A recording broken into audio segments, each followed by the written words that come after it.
In the middle of this circus stage, while the crowd are descending into a full-blown orgy, that Charlie ends up getting gangbanged by 3 clowns and the ringmaster.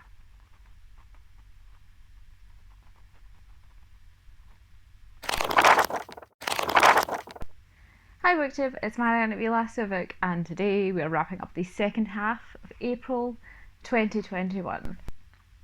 Stats. We'll do the stats first. So this month I read 18 books in total, which seems to be about the average between 16 and 18. It'll probably dip when I go back to work, but you know, sometimes it's just like that. So I read 7 ebooks, 8 audiobooks and 3 physical books. So I listened to way more audio than I normally would. Why? I don't know. So in total, I listened to 76 hours worth of audio, but I do listen to my audio on 2 times speed, so technically it was only 36, no. So technically I only listened to 38 hours worth of audio. Page-wise, I read 2,536 pages over paperback and Kindle. And my average rating on Goodreads, thanks to some of the disappointments that I read, was only 3.96 this month, and usually it's like 4 point something. But one of the books I didn't rate because I didn't know how to rate it, because I walked away from it feeling kind of like, what? So breakdown by genre and subgenre, I have them in front of me. So I read 1 paranormal romance, 1 thriller, 7 contemporary romance, 3 historical romance, 1 manga, 3 BDSM romances, 1 erotica, 1 non-fiction, and that makes 18 books in total, I think. So moving swiftly on to the books that I read in the second half of the month. The first book I listened to in the second half of the month was Resist by Kay Bromberg, and I gave this one 2 stars because I just didn't like it. So the 2 main characters, Vaughn and Riker. Vaughn is a madam and runs an escort agency, and Riker is a divorce lawyer, I think. Yes, he was a divorce lawyer. And basically the romance is just kind of like, it's set off because there is one of Vaughn's escorts is assaulted by a senator, and then she has to fill in the space, but Riker doesn't want any other escort, he wants Vaughn. And she tries to explain to him, look, I'm not an escort, but she does it anyway. I'm editing and I'm an idiot. So I did not mention the fact that actually one of the book's saving graces was the reason that Vaughn is working as a madam in the first place is to generate money on the side and protect her identity, because her sister has Down syndrome and is currently in a facility and she's trying to get custody of her. And what the thing about the book that I did like, and which gained it the 2 stars, was the relationship between Riker and Vaughn's sister. So yeah, probably should have mentioned that because it's quite intrinsic to the plot. But yeah, I completely forgot all about it because I was too busy complaining. So love that for me. The whole book is basically just this massive power struggle between the 2 of them. There's blackmail. It was kind of steamy and whatever, so that was alright. But I didn't like the narrator either. The male narrator was fine. The female narrator just wasn't giving me any positive vibes whatsoever.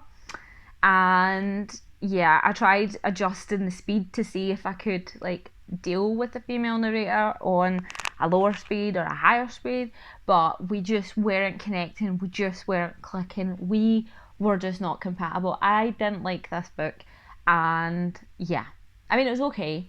It wasn't the worst book I've read. It's just, it wasn't my cup of tea. The next book I listened to in audio was The Wreckage of Us by Brittany C. Cherry. You know I love Brittany C. Cherry, and I gave this one 4 stars. It was bordering on a 5, but there was just a couple of wee nitpicky things along the way that kind of held me back from the extra star. So, content warnings first: alcohol abuse, drug addiction, and abusive parental relationship. Just to give you advance warning. The 2 main characters, Ian and Hazel.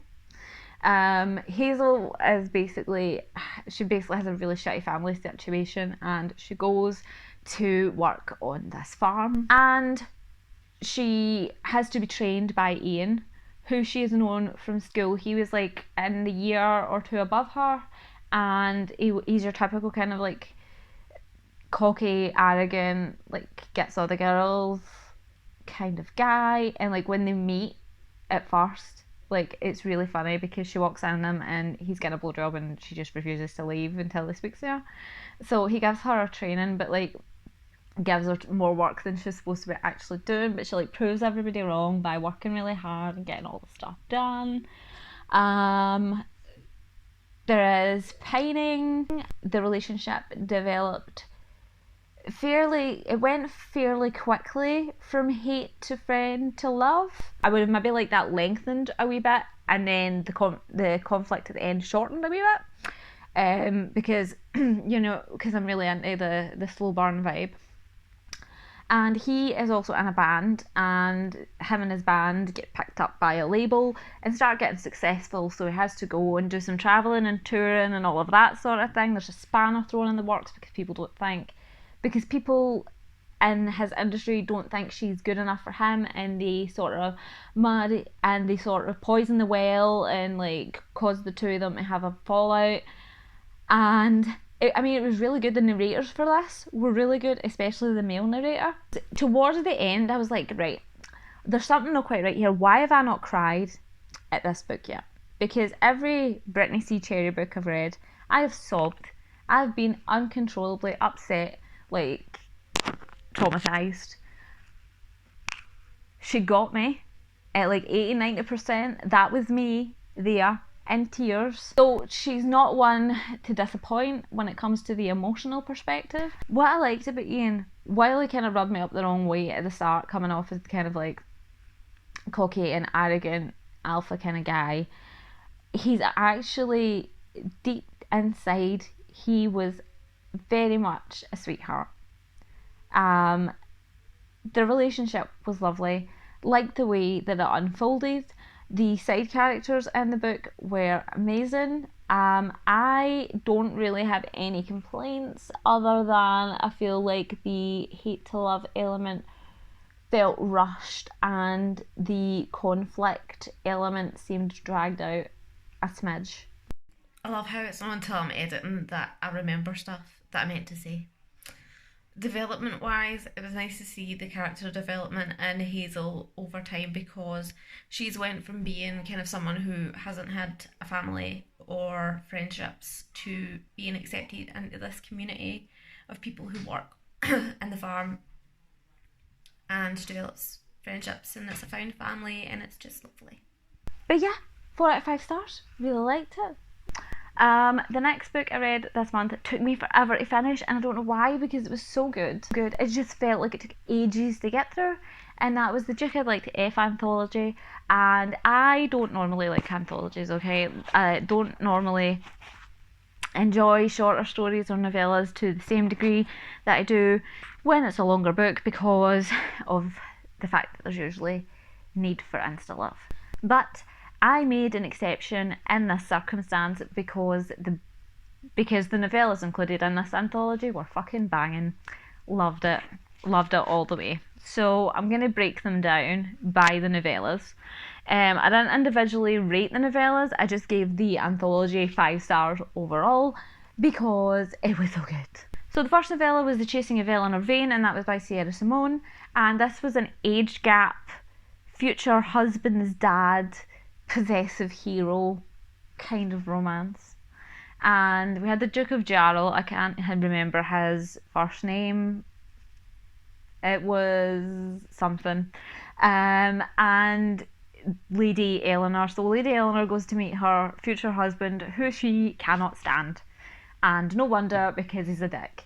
And his dad appears, or is it his uncle? It's either his dad or his uncle appears, and he sort of sweeps in all wild and dirty and dark, and she's instantly like, okay, I'm into that. But she runs away because she refuses to marry this guy. And the Duke goes out to find her and rescue her, and it kind of just goes from there. This was like, out of the 5, this was the most insta-lovey, because it's like instant obsession. The heroine was very inexperienced, but she knew about sexual relations and was interested. She was intrigued. She wanted to know more. It was spicy and I loved it. I don't know if I've got these in the right order. I don't think they're in the right order, but I am just going off the order that I wrote them down in. The next one was My Dirty Duke by Joanna Shoop, and this was another age gap, forbidden romance, dad's best friend situation. We have Violet and the Duke of Ravensthorpe. She is interested in him, he is interested in her, and she pursues him and sneaks into his house and kind of deceives them, and then it just kind of goes from there. There was like, I don't know if this is just my sick twisted mind and the fact that I'm a pervert and maybe saw something in it that wasn't there, but I was getting some serious kind of daddy kink vibes from this. He would call her his little mouse, and I can't remember what it was that she called him. But yeah, I was getting kind of getting that dynamic between the two of them, so I was into that. Then we had Duke for Hire by Nicola Davidson. Jasper is a duke and Ada is the vicar's daughter, so a little bit of forbidden romance there, different social classes and all of that, the fact that she's the vicar's daughter, and the vicar's an arsehole and basically treats her like an unpaid servant, wants to keep her to himself, and she is not fucking with that, and she's like, listen, she says to her she's got 2 lesbian godmothers who are like iconic, I love them, and they organise, she is like, I need to do some sex, and they're like, we can organise this. And there's a contract written up between Ada and the Duke, and he kind of like educates her in the ways, because she knows what sex is, she knows that she wants it, she just needs someone to kind of like send her, she just needs to be taught things. So he seduces her and teaches her the ways of love and lust, and they end up falling for each other, and it's so good. Again, would have liked to have seen this one played out over a full-length novel, but it was great. The next one we had was An Education in Pleasure by Eva Lee, and this one was an age gap with an older woman and a younger man, and it is a kind of teacher-student vibe, because the female character Cecilia was governess to the hero in the story, Owen. Owen has just lost his dad, so he has inherited the dukedom, and comes back home. Cecilia sees him, doesn't know it's him, and she's like, who is this guy? And yeah, the two of them kind of like, he apparently had this schoolboy crush on her when she was governess. There was no attraction to him from her when he was a child. Clarify that right now. She saw him however many years later, didn't know it was him, and was like, I would like to ride that pony. I thoroughly enjoyed it. And the last story that was in there was The Duke Makes Me Feel by Adriana Herrera, and this one was an interracial romance, different social classes, and the main character, Marina, owns an apothecary. So she is of the lower class. Forbidden dynamic of the different social classes and the interracial relationship at that period of time. Then the Duke of Linley comes along, who is looking rather handsome, and he has lost his dad and finds out through his dad's will that he has a long lost biracial sister who Marina happens to know or knows of. So he invites her to go to Paris with him to try and track them down because her best friend knows the sister that he's looking for or something along those lines, and he manages to charm her. She's kind of like, no, let's not do this, I would like my independence, I want to keep my shop, and what have you, but he wins her over. Again, super sweet, super spicy. This one in particular I would have loved to have seen across the whole novel because it ended really abruptly. But yeah, the whole anthology was really good. Obviously, when you've got an anthology put together with established romance authors, they're going to be good. But I wasn't expecting them to be that good. All of the heroines in the story were very independent and wanted things their own way. They knew what they wanted, they knew how to get it, and yes, I appreciated it. There was none of this silly... Oh, and also, in An Education and Pleasure, we had an inexperienced hero. He wasn't a virgin hero, but he was an inexperienced hero who was being taught the ways by the older woman. I didn't include that when I was talking about it, but you've heard it now. So, yeah, love it. The next one I read was actually my first manga. Well, it wasn't my first manga, it was the first manga I completed. I tried reading one at the beginning of the month. It didn't work out for me, and I was like, do you know what? Quite clearly, it's not my vibe, so I'm just gonna move on. I'm just gonna accept that it's not for me, and that's it. Because I can't. My brain could not process the images and the text and keep track reading from back to front as opposed to front to back, and it was just too much for my brain to handle. Izzy and Shay were doing a reading sprint, and I had mentioned the fact that this manga that I was reading just wasn't working for me, and I think I had to accept the fact that it wasn't working for me. I couldn't do it, so I thought, is it me? Is there something wrong with me? Can I just not consume this format of media? I don't know. And then Izzy and Shay were like, you should try this one. It's more of a kind of beginner's segue into the format. And I was like, right, okay. So it was Love and Focus, Volume 1 by Yoko Nagiri. And I gave it 4.5 stars, maybe 5. I can't remember, but I managed to follow it and read it in one go. And I was so proud of myself. I know that's like really sad, but I'm a simple woman with simple needs, and I get pleasure out of simple things. This one was, so we had 3 characters in this, Mako, Kei and Mitsuru, and it was set in a college. So Mako is a photographer and she goes to college to hone her photography skills, and her friend Kei is the one that takes her there, and she doesn't know. And she accidentally literally stumbles across Mitsuru when he's out walking his dog, and she's got a camera, and he's kind of offhand and kind of abrasive and doesn't want to talk and is like, oh, stay away from me, very brooding and all of that sort of business. But then they keep stumbling across each other and she becomes fascinated with him, and it turns out that he has this past that nobody else in the college knows about. And then at the end there's a twist, so there's going to be a love triangle further on. So I need to read the second volume this month because I made the surprise Pikachu face at the end. Kind of saw it coming, but also not. So then we move on to the daddy cake portion of the wrap up. Yes, I keep hearing Tamika at Library of Tomes talking about Brianna Hill, and I keep going, I'll eventually, and I keep thinking to myself, I'm going to get round to her books. And then I was sitting and I was like, right, I finished all the books that were in my TBR, so I need to kind of like tangled. I kind of need to like read some more books to tide me over to the end of the month. And I was like, I'm gonna go and do a mini Brianna Hill binge, a mini binge. I nearly said binge. I nearly said binge. I hate myself. So I messaged Tamika, she told me where to start, she gave me some content warnings for some stuff, and I was like, right, okay, so I know where to start.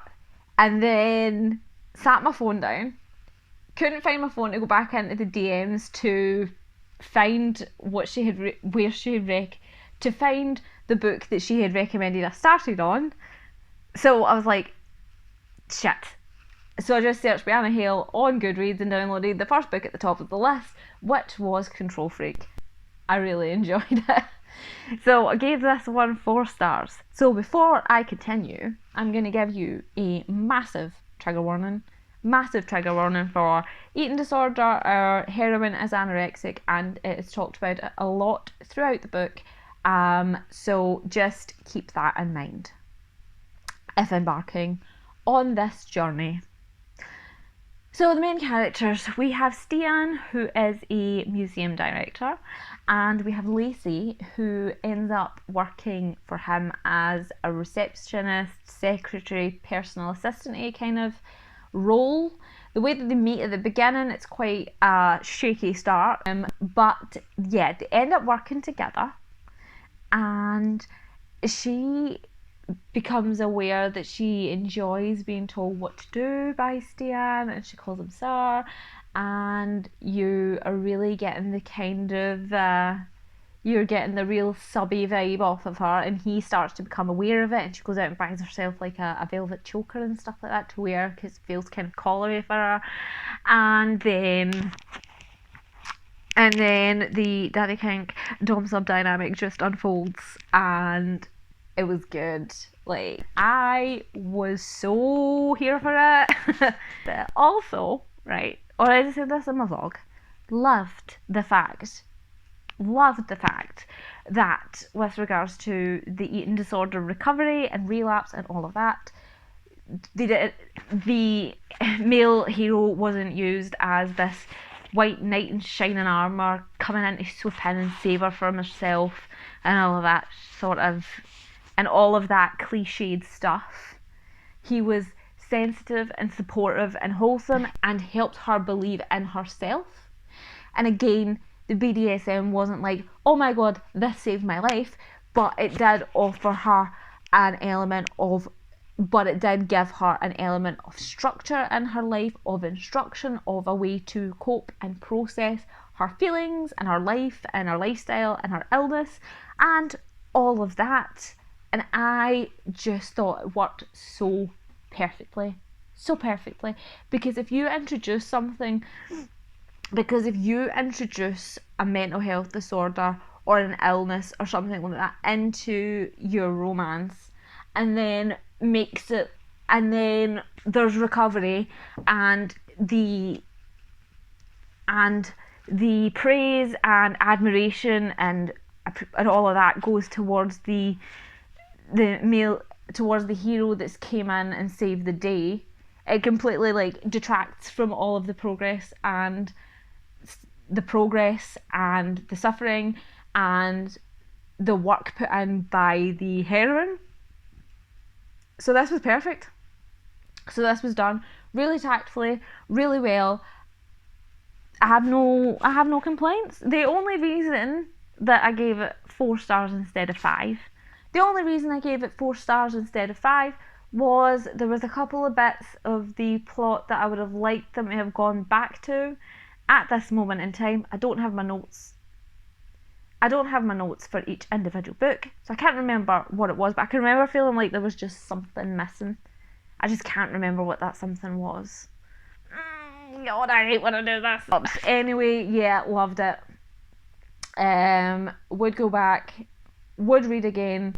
Also, kudos to Brianna Hale, because a lot of time if there are triggering subjects touched on in books in general, not just romances but books in general, you kind of read it and then you're left with it. And at the end of the book, she includes resources for people who might have been triggered by the discussion of eating disorder. So there's helplines and websites and stuff within different countries. I noticed there was a US site, I noticed that there was a UK site, I can't remember what else was on there, but yeah, there was resources provided at the end, at the epilogue, to say if you need support and if you're suffering and if you're struggling after reading this, you can go to these places for support. So a whole other added layer of respect for the author there. So just untake my thumbnail for the video and remember that I did not say that this gave me major Secretary vibes, the film. James Spader, Maggie Gyllenhaal, and I loved that film, and I'm gonna go and rewatch it. So yeah, that's the vibe I was getting. Again, if you're planning on watching the film, if you've not seen it already, content warning for self-harm. It was The Flat Share by Beth O'Leary. This one for me, right, this straddled the line between women's fiction and romance. I would say it was more romance than women's fiction, but there were times I was kind of like, I enjoyed it. I gave this one 4.5 stars out of 5. This one was actually a really good concept. I actually really appreciated the concept of this one, because it's a forced proximity with a twist. So the main characters are Tiffy and Leon. So Tiffy has just come out of a really toxic relationship and is looking for somewhere to live, but she doesn't have loads of disposable income to be able to pay for sort of a high-end London flat, and London is a very expensive place to live if you don't know. And she ends up finding this advert for a flat share where the male character in the story works night shifts, and they're looking for somebody that works day shifts so that during the day Leon can sleep at home in his bed with quiet and peace, and she can sleep at night with peace and quiet. They are never destined to meet each other. That's not part of the arrangement. So they're essentially living alone, but they're living together, but they're both footing the bill for the rent. They start to leave notes for each other. And like I said in my May TBR, I love when romance plays out over correspondence, and this was so good. Like, I loved the little post-it notes for each other, and they were like doing wee sweet things for each other, and it's just, I loved it. And then they end up coming together to do things together once they finally meet, because he has a girlfriend at the beginning of the book, but they end up separating. There's this adorable side plot happening. Leon works in a nursing home, and there is such a sweet side plot that's playing out alongside Tiffy and Leon's sort of blossoming romance, and it made me so emotional. Like, there were big tears.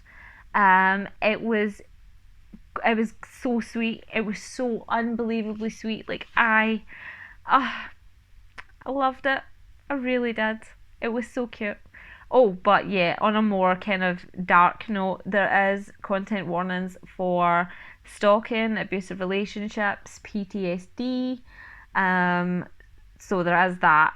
And also, not only do they come together on the adorable side plot, they also come together to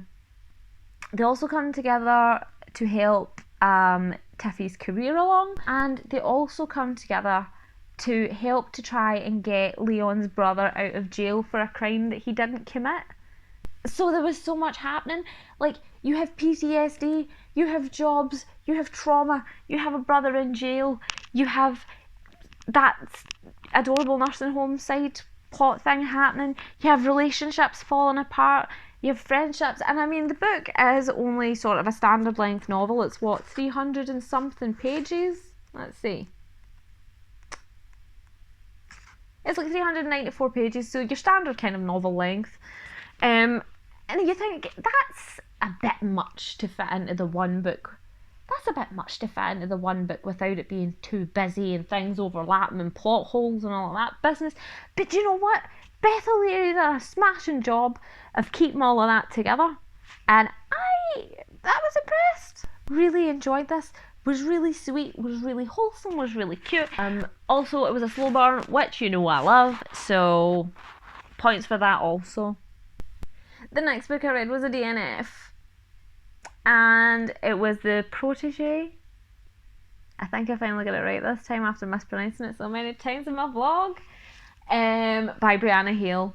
And this one, right, I could have loved this book. I could have loved it. I could have fucking loved it if it wasn't for my own discomfort. So that's my issue to deal with, nobody else's. So we have the two main characters, Laszlo and Laszlo.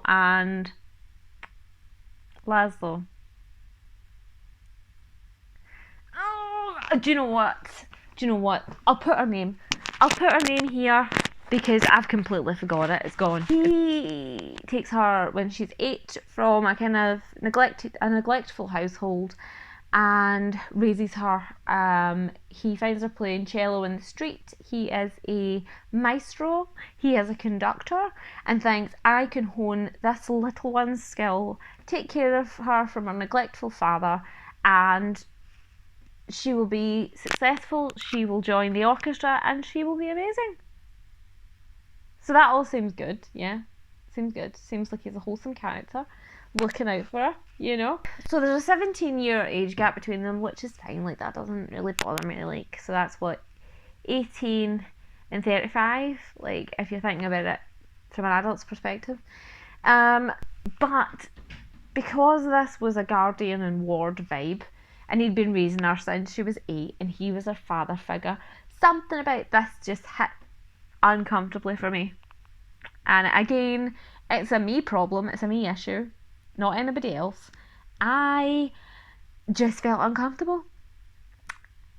And there was like specific points where it made me feel uncomfortable. I think I managed about 50% of the way through, and there was just some things that happened along the way which made me feel uncomfortable. If this had been a case of she had went away and then came back, and then he suddenly found her attractive, fair enough, it would have still been a bit, ooh, he's her father figure, but it wouldn't have been as uncomfortable. But his attraction started developing before she turned 18.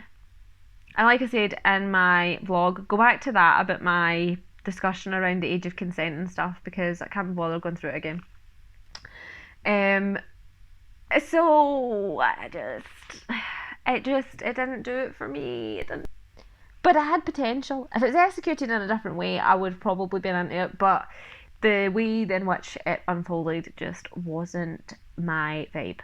The next book I finished was The Ringmaster by Brianna Hale, and I gave this one 4 out of 5 stars as well. So some content warnings for this one. There is child murder, there is sexual assault, there is abusive parental relationships, there is domestic abuse. All of this in the first couple of chapters. So she wasn't fucking about and getting the triggers out of the road. So she's 17 and she's had enough. So she runs away. And when she's trying to run away, Cale comes across her and rescues her, and she goes with him to join the circus. He is the ringmaster of the circus. He's in charge. He is the boss. There is an age gap between them of 14 years. Even though she's 17 when the book starts, nothing happens until she is 18. Basically, Rhea has a talent for riding horses and performing like acrobatic kind of things on the horses. She is struggling with recovering from the trauma of this abusive relationship with her dad, and Cale is recovering from the trauma of losing his sister, and the fact that there's an unsolved murder case there that's sort of on his mind. The two of them start to fall for each other in the circus setting, and it's beautiful. Love it. I love that this had an ambiguous time setting, because I was able to conjure up my own image in my head of what the circus would have been like aesthetically, but then was sharply yanked back into reality, because it turns out it was actually set in the 2000s instead of like the 1930s, 1940s, which is the image that I had. But in my defence, there was no mention of mobile phones, there was no mentions of computers or laptops. They were using phone boxes. It was only, there was travelling by horse, so the ambiguity came from that, but I enjoyed it. I appreciated it. I liked it. I was going along with it. So it kind of broke the fantasy a bit when the actual time period was revealed, you know? After reading the entirety of Control Freak and then reading the first half of The Protégé, this could have been written by another author. This was like the sweetest slow burn age gap romance. This was more kind of, this was wholesome, like caught me off guard. But there were things that I thought were going to happen that didn't happen. Like, he's a knife thrower, and for some reason I had it in my head that there was maybe going to be some sort of like subtle knife play involved there. I don't know, but there wasn't. It was very sweet. The tension between the two of them was amazing. My main issue came towards the end, and that was where it dropped from a 5-star down to a 4-star, and it was pregnancy related and also naivety and historical romance. I completely acknowledge the fact that the heroines are very naive. They are not educated in the ways of biology and sexuality and all of that, so I can let it go. I can let it slide. It's realistic. But this woman, who is just turned 18, has no clue, right? So she knows what sex is. She knows about passion and feelings and all of that thing. But she doesn't know that you become pregnant from semen in the vagina.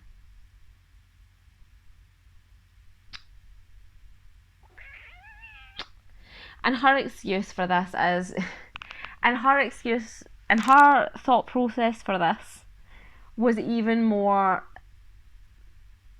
strange, because she knew that you could get pregnant from having sex, but because she had heard people saying that they were trying to conceive, she just assumed that you had to put more effort in to get pregnant. So that was kind of weird for me. And also, Cale was like this great kind of beta hero. I kind of lost some respect and fondness for him, because all of a sudden, out of nowhere, they're in the middle of coitus and he starts thinking about pregnancy out of nowhere, and he's like, she could be pregnant with my child. I wonder if she's pregnant right now. Maybe this time she'll be pregnant. Like, and I mean, I don't think he knew that she was that naive, that she didn't think that. But come on, like, you at least have some discussion about like birth control. I mean, they've known each other for like nearly a year the time that they do the deed, right? So there was plenty of time to discuss birth control, and yet they didn't. And he just decided, bareback all the way, hope for the best. And she was just like, oh, this is fine, I'm not going to get pregnant because I'm not trying hard enough.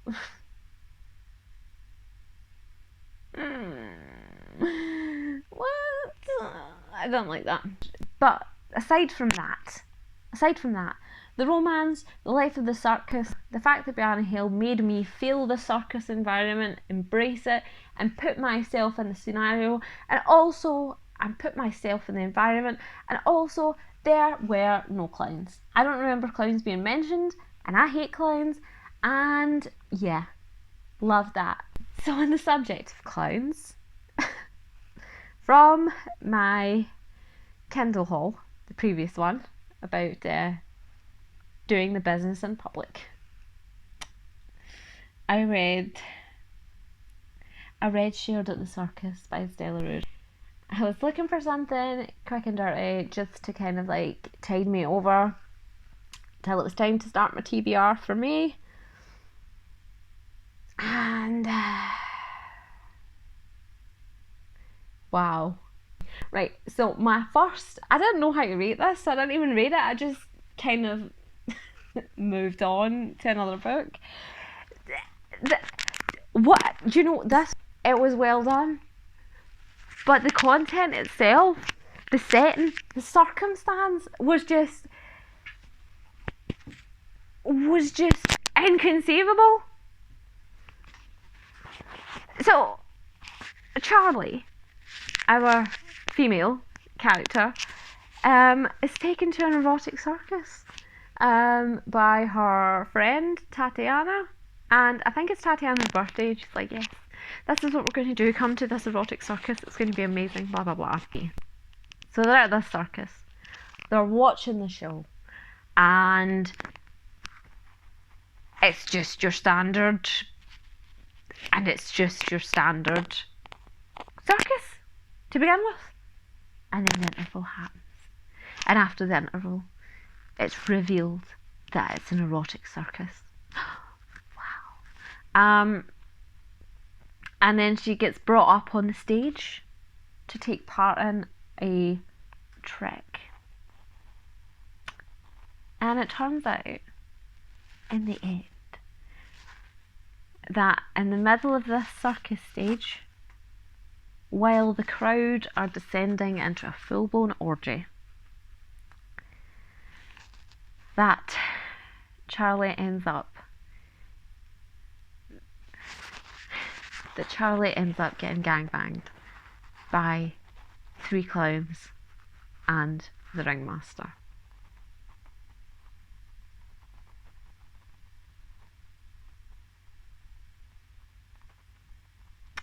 I'll let that sink in. I hate clowns. I fucking hate clowns. And I fucking hate clowns. And the main character hates clowns. Right up until the point where they're all up inside her. I mean, do you know, see, aside from the clown, taking away the clown aspect, right? Fuck me out of the way. Taking away the clown aspect, right? I could have appreciated this as a standalone 20-page piece of erotica. And I would have been like, that was good. Did the job. Satisfied. But it was just so bizarre. It escalated so quickly. And I don't know where to go from there. I mean, there's nothing that I can say about it. I can't critique it. I can't give it a literary critique. I can't critique it. There was nothing wrong with it. It was just clowns, man. I'll say that the smut was good. It was. In public. And multiple partners at the same time. Do you know, I will give them that. I just can't get past the clowns. Moving on from the clown gangbang, I listened to Feral Sins by Suzanne Wright, which was the first book in the Phoenix Pack series, and this was a werewolf shifter paranormal romance between Taryn, who is a latent werewolf, i.e. she cannot shift, and Trey, who is a pack leader. This was fine. I gave it 3 stars. Content warning for an abusive parental relationship. There was not much, and there wasn't much in the way of plot, because it was like we had 2 different plots that started at different times. One, like, I was led to believe that something was. I had my idea of how I thought the story was going to go from how it was opened up, but then it just went in another direction, and basically her dad's trying to marry her off to someone that she hates, tactically, like an arranged marriage, to unite the packs, and she's just not having it. So she comes to an arrangement with Trey to go and join his pack and pretend that they're mates, and all of that sort of thing. But then they do become mates. And I tell you what, right, say for what, oh, another, also meant to say in the trigger warnings that there's dubious consent in this book also. Smut-wise, this book was on point, okay? Romance-wise, not so much. Chemistry-wise, made it work. Plot-wise, didn't really do it. Character development, on Trey's part, yes. On Taryn's part, no, right? Because here's my issue with Taryn, right? She starts off as this, the book opens and she's a strong female character who doesn't take shit from anybody, and I will support that till my dying day. Her insults towards people just became tedious after a while and unfunny, and I struggled to finish this. I didn't DNF it. I kind of would have liked to have DNF'd it, and part of me inside is going, you should have just put it down. But I still had time to read before May started, so I thought, why the fuck not? Didn't. It missed the mark. Another thing, part of the reason I kept reading, part of the reason that I didn't put it down was because I had seen in the Goodreads review about people complaining about this orgy scene, and I was like, I like an orgy. So I'm going to keep going to get to this to see what the fuss is all about, why all of these people are going mental about it. It turns out that the book had been republished without that scene. That was literally the only reason that I had sat about.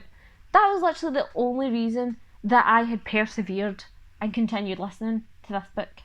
So, I was quite salty about that, quite annoyed. But what are you going to do?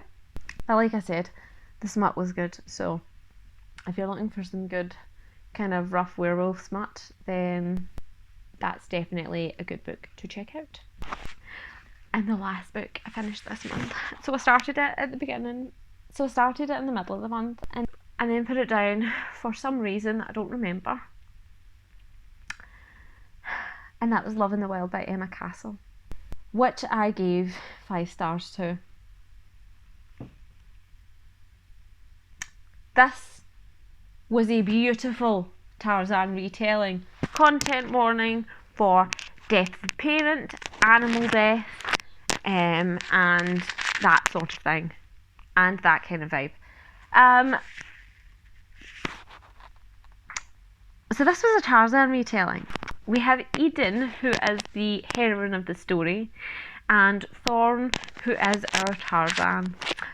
So Thorn is left to be raised in the woods by gorillas because his parents die in a plane crash, but there's other stuff around about that. And Eden is a photographer, and she goes to Uganda, and she is in the forest with the rangers and some other tourists, and she's taking pictures, and they're seeing the gorillas and the animals and everything's fine, and then everything goes south, and Eden is rescued by Thorn. Now, I've already seen in this video Insta Love isn't a vibe. I've already said in all my other videos Insta Love isn't a vibe. But this worked. This was an Insta Love worthy of 5 stars. Jeez, this was beautiful. So Eden and Thorn. Thorn can't really communicate. He knows how to speak, but like his ability to communicate with humans comes back to him slowly over time throughout the book. His relationship with Eden is so pure and so innocent, and ends up becoming so spicy. There was just something so pure and innocent about the whole thing. There was also elements of magical realism to the book, to do with the sort of heart of the jungle and stuff like that. It was gorgeously written. It was very atmospheric. The plot was very well done. On top of the actual romance and the love story, the overarching themes within the story about the hunting of animals, poaching, deforestation, and the fact that people have lost their lives due to people trying to find treasures and stuff like that. So it wasn't just fluff. There was actual substance to the story, and there was a deeper theme running through it other than the whole just Tarzan and Jane vibe. There were points in this story where I was sobbing. It was beautifully done. Love Eden and Thorn together. Didn't appreciate the fact that they cut Thorn's hair when he was going to meet other humans. I can't let it go. It's kind of stuck there. But yeah, like, it was so wholesome. Like, he knew that she was the one, and she was like, she believed that he was the one, but she knew it was so quick and so soon.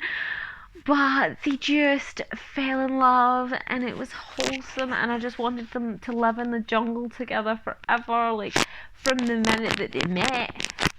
But obviously there had to be some stuff happen, and the conflict in the book wasn't actually between the love interests, so fucking 10 out of 10 for that. And I am seriously gonna need so many more recommendations for Tarzan retellings that are as pure and wholesome and lovely and also steamy as that, because it was so good. Loved it. I really did enjoy the books that I read, apart from a few.